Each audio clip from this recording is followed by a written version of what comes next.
फिक्र में सबसे पहले आज भारत को खौफजदा करने की कोशिश करने वालों की खौफ की तस्वीर है।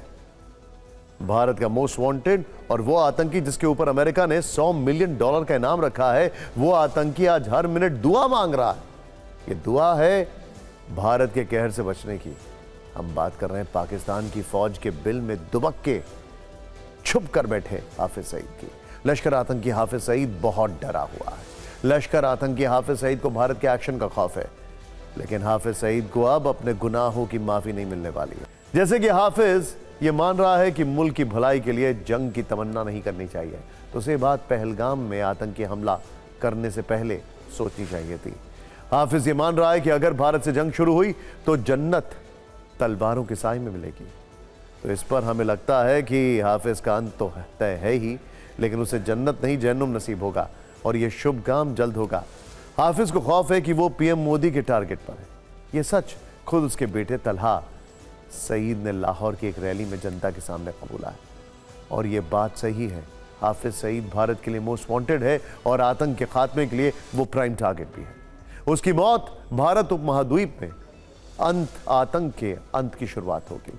हाफिज का मानना है कि वो पाकिस्तान में एक महफूज जगह पर है और भारत की सेना उसका कुछ नहीं बिगाड़ पाएगी, लेकिन सच्चाई यह है कि भारत की इंटेल पाकिस्तान के चप्पे चप्पे से वाकिफ है और ऐसी उम्मीद की जा रही है कि हाफिज के हाइड आउट में ही उसका एंड गेम हो सकता है। आमतौर पर मानव शरीर में 206 हड्डियां होती हैं। सलमान खान के डायलॉग में आपने कई बार यह सुना होगा, लेकिन पाकिस्तान के सबसे पसंदीदा आतंकी संगठन लश्कर में ये सिर्फ 14 हड्डियां हैं। इसमें सबसे बड़ी और बुजुर्ग हड्डी हाफिज सईद है। इसके बाद 26/11 का आतंकी लश्कर का डिप्टी चीफ ज़कीउर रहमान लखवी है, जो कि इस आतंकी संगठन को कई तरह के विटामिन और कैल्शियम देकर मजबूत रखता है, क्योंकि वही हाफिज के साथ मिलकर लश्कर की बागडोर संभाल रहा है। और सबसे नीचे पहलगाम का गुनहगार आतंकी मूसा और उसके 3 साथी हैं। लश्कर को खत्म करने के लिए इन्हीं 14 हड्डियों को तोड़ना है। अगर इनको तोड़ दिया जाए तो लश्कर का ढांचा गिर जाएगा, दुनिया को लश्कर के आतंक से छुटकारा मिल जाएगा, और फिर इसके बाद जनरल मुनीर आतंक की खाल में नहीं छिप पाएंगे। उन्हें भारत के खिलाफ सीधी जंग में आना पड़ेगा, जो इस आतंक प्रेमी देश के वश की बात नहीं है।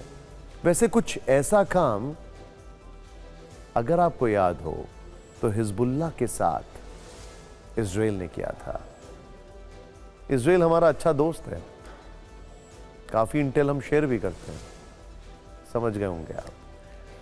लश्कर की पूरी चेन लाहौर से लेकर पीओके और जम्मू कश्मीर तक फैली है, क्योंकि हाफिज सईद और ज़कीउर रहमान लखवी जो है उसके नीचे 4 आतंकी काम करते हैं। ये पूरी चेन देखिए अब आप। हाफिज सईद चीफ लश्कर तैयबा, ज़कीउर रहमान लखवी डिप्टी चीफ, दोनों भारत के मोस्ट वांटेड हैं।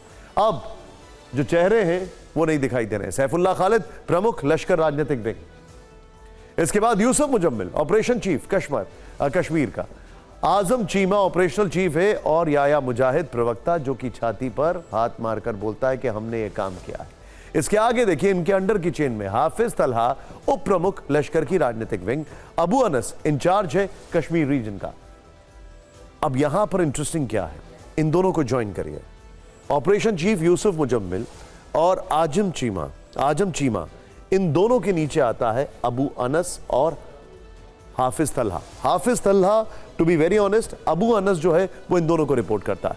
उमर सोफिया वो जम्मू रीजन का इंचार्ज है, जो आपने देखा होगा किस तरीके से वहां से क्रॉस फायर होता है और आतंकी आते रहते हैं। हाजी अब्दुल अजीज उप प्रमुख लश्कर का और लॉन्च पैड के कमांडर यहां पर।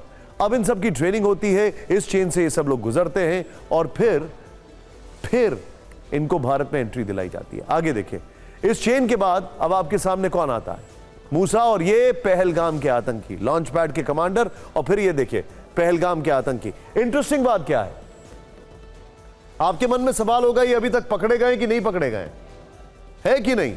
सूत्रों का कहना है कि बारूद की कमी के कारण पाकिस्तान फौज के टॉप सीनियर लीडर्स जो हैं वो घबराहट में हैं। 2 मई को इसी सिलसिले में स्पेशल कोर कमांडर्स की एक बैठक बुलाई गई थी, जिसमें समय पर इस समस्या पर चर्चा की गई। खबर तो यह भी है कि उस बैठक में एक सैन्य अधिकारी ने माना कि गोला बारूद की भारी कमी के कारण हम भारत की शक्तिशाली सेना का मुकाबला ज्यादा दिनों तक नहीं कर पाएंगे। यही बात कुछ दिनों पहले पाकिस्तानी फौज के पूर्व आर्मी चीफ जनरल बाजवा ने भी कबूली थी। 2023 की बात। उन्होंने माना था कि पाकिस्तान के पास भारत से लंबे समय तक युद्ध लड़ने के लिए गोला बारूद और आर्थिक ताकत की भयंकर कमी है। टैंकों में डीजल की कमी है, फाइटर प्लेन्स में एयर टर्बाइन फ्यूल की कमी है। मौलाना टैंक, अब तक आपने पाकिस्तान के हैदर टैंक, अल खालिद टैंक और अल जरा टैंक के बारे में सुना होगा, लेकिन अब पाकिस्तान की ओर से मौलाना टैंक भी मैदान में उतर चुके हैं। और ये पाकिस्तान के वो टैंक हैं जो अटारी बॉर्डर पर आकर जुबानी गोले चला रहे हैं। खैर, ये वो मौलाना टैंक हैं जो गजवाए हिंद नाम के फ्यूल से चलते हैं, भारत के खिलाफ निर्णायक युद्ध के लिए लोगों को भड़काते हैं और जहरीली तकरीरें पढ़ते हैं। इन मौलाना टैंक का टारगेट है जन्नत। ये मौलाना टैंक कहते हैं कि भारत से जंग में पाकिस्तान के सभी मुस्लिमों को आगे आना चाहिए, क्योंकि जंग जन्नत जाने का सबसे अच्छा शॉर्टकट है। इन मौलानाओं की रेंज आपने अपने पाकिस्तानी जनरल असीम मुनीर को खुश करना है, लेकिन इनके लिए कमजोरी का विषय है इन मौलाना टैंक के नफरत के गोले यू टर्न लेकर खुद इन्हीं पर गिरते हैं। पाकिस्तान पहुंचे तुर्की के इस वॉरशिप का नाम TCG बुयुकाडा है, जो फिलहाल कराची में है। जब तुर्की का वॉरशिप पाकिस्तान पहुंचा तो पाकिस्तानी नेवी के अधिकारियों ने इसका जोरदार स्वागत किया। खबर है कि यह वॉरशिप 7 मई तक पाकिस्तान में रहेगा। इस दौरान तुर्की और पाकिस्तान की नेवी जॉइंट वॉर एक्सरसाइज करेगी। इसके बाद 27 अप्रैल को तुर्की की तरफ से पाकिस्तान को हथियार भेजने की खबर आई। खबर थी कि 6 C-130 हरक्यूलिस विमानों से पाकिस्तान को हथियार भेजे गए, लेकिन तुर्की ने इनकार कर दिया।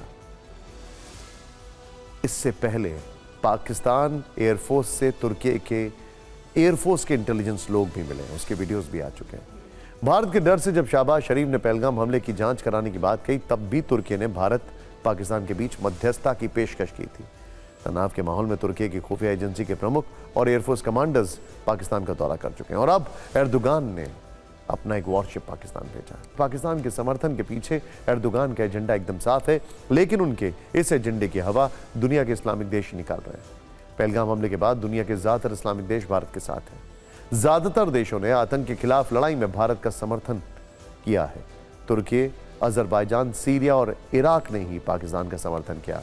इनमें से तुर्की को छोड़कर कोई ऐसा देश नहीं है जिसका कोई खास प्रभाव हो। वहीं सऊदी अरब, UAE, कतर, ईरान और इंडोनेशिया जैसे इस्लामिक देश भारत के साथ हैं। इस सब के बीच में तुर्की मदद भेजे या कोई और मुल्क, भारत अपनी तैयारी मजबूत कर रहा है बहुत, और पाकिस्तान को मुंहतोड़ जवाब देने की कोई कसर नहीं छोड़ रहा है।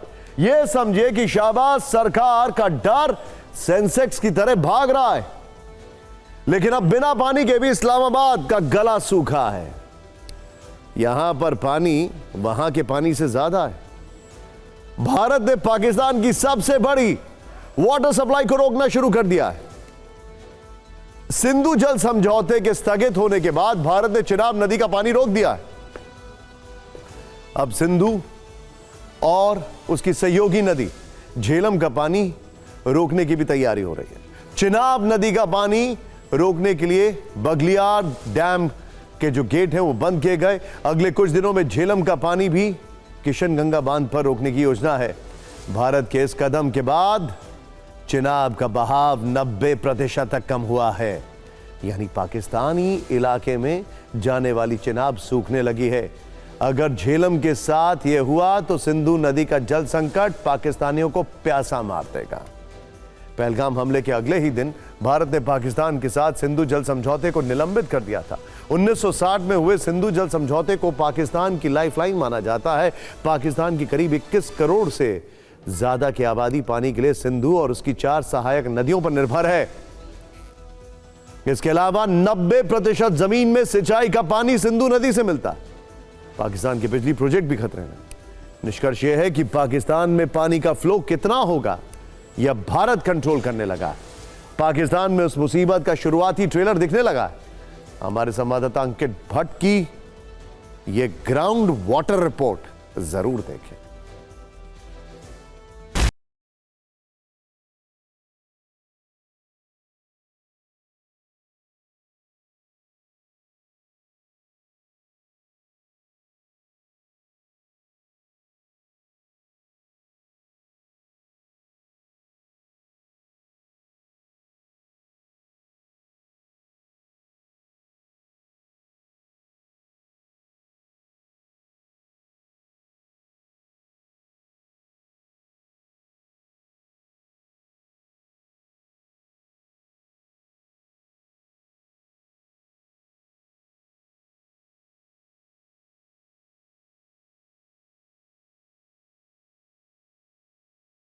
रोका गया है चिनाब दरिया का जो पाकिस्तान की तरफ जाता था।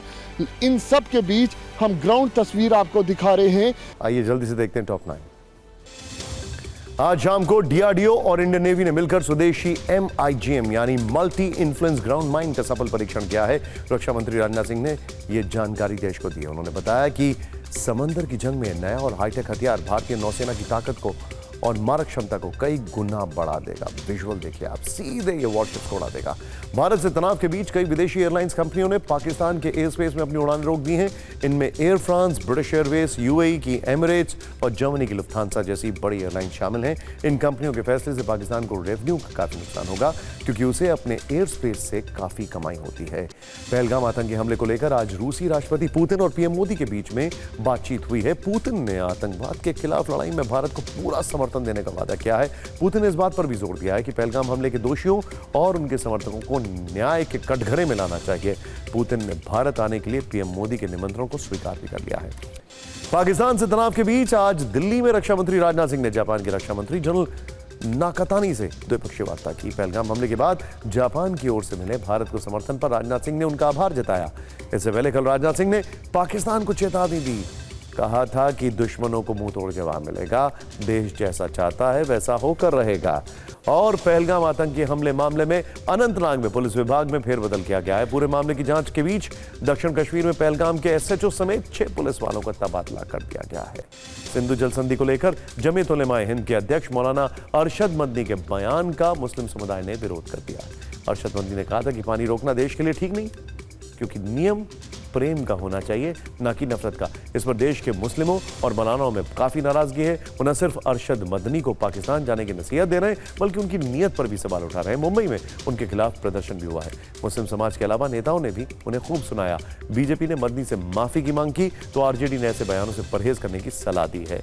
सुप्रीम कोर्ट की बनाई जांच कमेटी ने जस्टिस यशवंत वर्मा कैश मामले के आरोपों पर CGI को रिपोर्ट सौंप दी है। रिपोर्ट में 14 मार्च की रात जस्टिस वर्मा के घर आग लगने और कथित नकदी मिलने के विवाद पर समिति के निष्कर्ष शामिल हैं। जस्टिस यशवंत वर्मा अभी इलाहाबाद हाई कोर्ट में।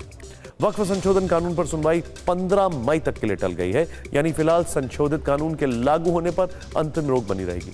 अब नए चीफ जस्टिस की अध्यक्षता वाली बेंच इस मामले पर सुनवाई करेगी। आज ही सुनवाई के बाद मौलाना अरशद मदनी ने कहा, उम्मीद है अगली सुनवाई में नए चीफ जस्टिस मामले की संवेदनशीलता को देखते हुए अंतरिम फैसला देंगे। मध्य प्रदेश के उज्जैन में महाकाल मंदिर परिसर में लगी भीषण आग पर काबू पा लिया गया है। महाकालेश्वर मंदिर की एयर क्वालिटी का मैनेजमेंट करने वाले सिस्टम में शॉर्ट सर्किट के कारण आग लग गई थी।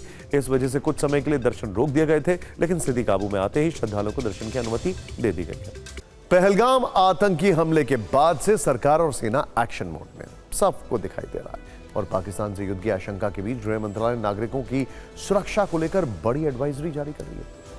1971 के युद्ध के बाद यह पहली बार है जब भारत सरकार ने नागरिकों की सुरक्षा को ध्यान में रखते हुए राज्यों से मॉक ड्रिल करने को कहा है। जब युद्ध के हालात होते हैं तब उससे निपटने के लिए नागरिकों को किस तरह तैयार रहने के लिए कहा जाता है, उन्हें किस तरह की ट्रेनिंग दी जाती है, फिक्र की इस फाइल में समझते हैं। केंद्रीय गृह मंत्रालय ने 7 मई को देश में सिविल डिफेंस मॉक ड्रिल करने के लिए कहा है। गृह मंत्रालय ने सीमा से लगे कई राज्यों को मॉक ड्रिल के निर्देश जारी किए। हवाई हमले की चेतावनी वाले सायरन के साथ छात्रों और नागरिकों को खुद को बचाने की ट्रेनिंग दी जाएगी। हमले की स्थिति में खुद को बचाने की मॉक ड्रिल की जाएगी। क्रैश ब्लैकआउट के बारे में बताया जाएगा। इसके साथ ही महत्वपूर्ण संयंत्रों को छिपाने की ड्रिल भी होगी। यानी जिस तरह युद्ध के बीच यूक्रेन और रूस के शहरों में आपने सायरन सुने होंगे, जिस तरह के सायरन इजराइल में सुनने को मिले होंगे, ठीक वैसे ही सायरन 7 मई को भारत के अलग अलग शहरों में बजेंगे। लेकिन ये सब सिर्फ मॉक ड्रिल का हिस्सा है। भारत सरकार अपने नागरिकों को ट्रेनिंग देने जा रही है। अगर इस तरह के युद्ध के हालात बने तब वो अपने आप को कैसे तैयार करें। ठीक ऐसे ही मॉक ड्रिल एक दिन पहले पंजाब के फिरोजपुर शहर में हुई थी। पहले आप इस पर फिक्र की एक रिपोर्ट देखिए, फिर आपको अलग अलग तरह की सिविल डिफेंस मॉक ड्रिल के बारे में बताएंगे, जिसमें युद्ध की परिस्थितियों के बीच नागरिकों को तैयार किया जाता है। और 1971 के युद्ध के दौरान हुई मॉक ड्रिल्स के बारे में भी आपको जानना जरूरी है।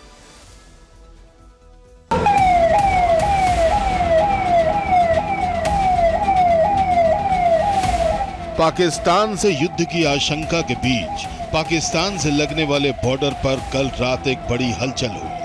चप्पे चप्पे पर पुलिस के जवान थे, लगातार सायरन बज रहे थे।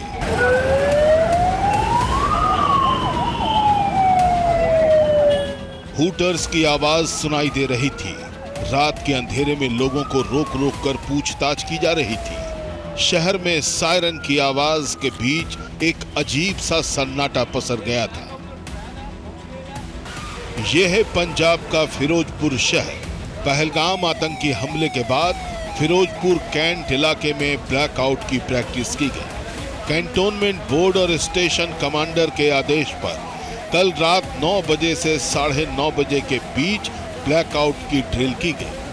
पूरे कैंट इलाके में रात 9 से 9:30 के बीच लाइट बंद कर दी गई। अगर किसी की गाड़ी या कार की लाइट जल रही थी तो उसे भी बंद कराया गया।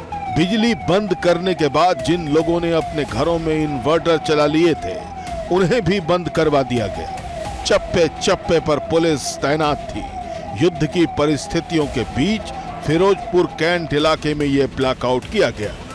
पुलिस पूरी चौक से जी वेखो हर चौंक ਦੇ ਵਿੱਚ ਹਰ ਬਾਜ਼ਾਰ ਦੇ ਵਿੱਚ ਜਿਹੜੀ ਪੁਲਿਸ ਖੜੀ ਹੋਈ ਜੀ ਇਹ 9 ਤੋਂ 9:30 ਦੇ ਦਰਮਿਆਨ ਚਲਾਇਆ ਰਿਹਾ ਜੀ। ਇਹਦੇ ਸੰਬੰਧੀ ਸਾਡੇ ਸੀਨੀਅਰ ਅਫਸਰਸ ਵੱਲੋਂ ਜੋ ਵੀ ਹਦਾਇਤਾਂ ਕੀਤੀਆਂ ਗਈਆਂ ਨੇ ਲਾਈਟ पूरी तरह ऑफ की गई।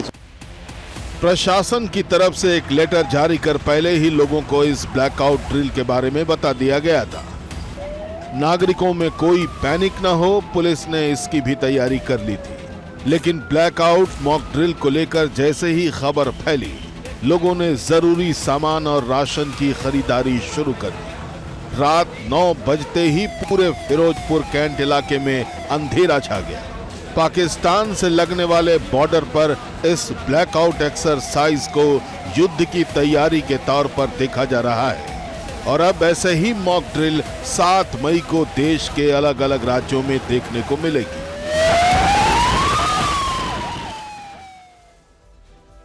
इससे पहले युद्ध के हालात के बीच में होने वाली मॉक ड्रिल 1971 में हुई थी। तब भारत ने पाकिस्तान को युद्ध में हराया था और नए देश बांग्लादेश का जन्म हुआ था। आज भले ही बांग्लादेश में कट्टरपंथ की जड़ें काफी गहरी हों, लेकिन आज से 54 वर्ष पहले बांग्लादेश की आजादी के लिए न सिर्फ भारतीय सैनिकों ने अपना रक्त बहाया था, बल्कि सेना की तैयारियों में देश के नागरिकों ने भी उसका साथ दिया था। 1971 के भारत पाकिस्तान युद्ध के दौरान सिविल डिफेंस मॉक ड्रिल कैसे हुई थी, फिक्र की इस फाइल में देखिए। 1971 के युद्ध के समय नागरिकों को हवाई हमले और बमबारी से बचने के लिए तैयार किया गया। देश के कई शहरों में ब्लैकआउट हुआ, हवाई हमले की चेतावनी जारी की गई, नागरिकों को घायलों की चिकित्सा की ट्रेनिंग दी गई। युद्ध के हालात में नागरिकों को आग बुझाना सिखाया गया। इसके अलावा उन्हें घायलों को सुरक्षित जगह ले जाना सिखाया गया। देश के शहरों में मेगाफोन, सायरन बजाए गए और अस्थायी बंकर बनाए गए। 1971 में हुई मॉक ड्रिल का दायरा सीमित संसाधनों और सीमित तकनीक की वजह से देश के बड़े शहरों तक सीमित था। कोलकाता और अमृतसर जैसे रणनीतिक रूप से अहम शहरों में मॉक ड्रिल हुई। 1971 में सिविल डिफेंस मॉक ड्रिल युद्धकालीन परिस्थितियों, विशेष रूप से हवाई हमलों और नागरिक सुरक्षा पर केंद्रित थी। ये उस समय की रणनीतिक जरूरतों को पूरा करने के लिए डिजाइन की गई थी, जिसमें देश के नागरिकों ने बखूबी साथ दिया और युद्ध में भारत की विजय हुई। अब आपको पहलगाम लेकर चलते हैं, जहां आतंकी हमले के बाद से जांच एजेंसी एक्शन में है और इस एक्शन से आतंक के मददगारों में बड़ा खौफ है। इस बीच एक वायरल वीडियो में दावा किया जा रहा है कि आतंक के एक मददगार ने सुरक्षा बलों की कार्रवाई से डरकर नदी में छलांग लगा दी। जिस व्यक्ति ने नदी में छलांग लगाई उसका नाम इम्तियाज अहमद मार्गे है। 23 साल इसकी उम्र है। ड्रोन कैमरे से रिकॉर्ड किए गए 38 सेकंड के वीडियो से साफ दिखाई देता है कि मार्गे जंगल के पास नदी के किनारे खड़ा है और अचानक नदी की ओर दौड़कर उसमें कूद जाता है। वीडियो में वो तैरने की कोशिश करता दिखाई देता है, लेकिन नदी के तेज बहाव में वो बह जाता है और डूब जाता है। अब इम्तियाज अहमद मार्गे की मौत पर विवाद होने लगा है। इस पर एक फिक्र की फाइल खोलना जरूरी है, लेकिन पहले देखिए, सुरक्षा बलों के सूत्रों के हवाले से दावा किया जा रहा है कि इम्तियाज अहमद मार्गे आतंकियों का मददगार था और कार्रवाई के डर से उसने छलांग लगाई। सूत्रों के मुताबिक इम्तियाज अहमद मार्गे को 3 मई को हिरासत में लिया गया। पूछताछ में मार्गे ने कथित तौर से कहा था कि उसने आतंकियों की मदद की। सूत्रों का दावा है कि इम्तियाज मार्गे ने कुलगाम के जंगलों में छिपे आतंकियों तक खाना पहुंचाया। सूत्रों के अनुसार इम्तियाज ने सुरक्षा बलों से कहा कि वो उन्हें आतंकियों के ठिकाने तक ले जाएगा। पुलिस और सेना की ज्वाइंट टीम इम्तियाज को अपने साथ ले गई। कहा जा रहा है इसी दौरान इम्तियाज ने भागने की कोशिश की और नदी में छलांग लगा दी। वीडियो में कोई भी सुरक्षा बल का जवान उसके आसपास नहीं दिखाई देता, जिससे ऐसा लगता है कि उसने एक कदम अपनी मर्जी से उठाया। सूत्रों के अनुसार सुरक्षा बलों ने दावा किया कि मार्गे की मौत उसकी खुद की गलती के कारण हुई और इसमें कोई साजिश नहीं है। लेकिन अब इम्तियाज की मौत पर राजनीति हो रही है। महबूबा मुफ्ती को इम्तियाज अहमद मार्गे की मौत में साजिश नजर आ रही है और वो इसकी जांच की मांग कर रही है। बीजेपी नेता अल्ताफ ठाकुर ने कहा कि महबूबा मुफ्ती इस संवेदनशील मुद्दे पर भावनात्मक राजनीति कर रही है। जम्मू कश्मीर की सामाजिक कल्याण मंत्री सकीना इत्तू ने इम्तियाज को बेचारा कहते हुए इस घटना की न्यायिक जांच की मांग की। आप इस पर फिक्र किए न्यूज रील जरूर देखिए।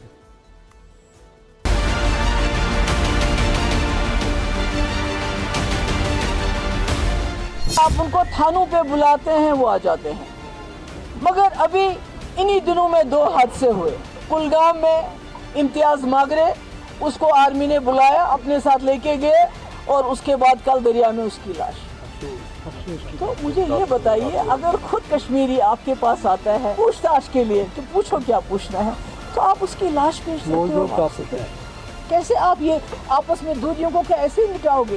क्या हर कश्मीरी को आप मिलिटेंट की नजर से देखोगे? जिस तरह से महबूबा जी इसको दूसरे कलर में पेश करना चाहती है, फिर वही रिलीजियस कार्ड, फिर वही संपत्ति वाला कार्ड वो खेल रही है। सच्चाई ये है कि कुछ लोग गद्दार है अभी, जो गद्दार दहशतगर्दों को रास्ता दिखाते हैं, जो गद्दार दहशतगर्दों को फैसिलिटेट करते हैं, उनकी ट्रांसपोर्टेशन, उनका फूड एक जगह से दूसरी जगह जो उनको पहुंचाते, ऐसे गद्दार है। और उन गद्दारों के खिलाफ कार्रवाई होगी, चाहे वो कोई भी हो, कहाँ भी रहता हो, उस गद्दार के खिलाफ कार्रवाई तो होनी चाहिए। डेड बॉडी को जब आइडेंटिफाई किया तो वो इम्तियाज़ अहमद मागरे, जो लड़का बेचारा जिसको 2-3 दिन पहले जो है यहाँ से पुलिस लेके गई थी फॉर इन्वेस्टिगेशन। एलजी साहब को गुजारिश करना चाहूँगी कि ये जो इम्तियाज़ अहमद हैं, जिसको घर से लिया गया और बाद में उसकी लाश जो है उसको बरामद किया गया है, इसको जुडिशियल इंक्वायरी जो है वो होनी चाहिए ताकि जो सही बातें हैं वो सामने आए। इंटरेस्टिंग बात यह है कि जब ये नदी में कूदा तो वहां पर कोई भी सुरक्षा बल था नहीं। तो क्या इसको इस बात का यकीन था कि वो नदी के बहाव में तैरकर उस पार चला जाएगा, सुरक्षा बलों से बच जाएगा? और ये कैलकुलेशन गड़बड़ा गया। लेकिन OGW जो हैं, ओवरग्राउंड वर्कर्स जो हैं, उनके ऊपर कार्रवाई हो गई। लेकिन इस बीच जो कश्मीर की जनता है वो पूरी तरीके से इन आतंकियों के खिलाफ खुलकर अब सामने आ रही है।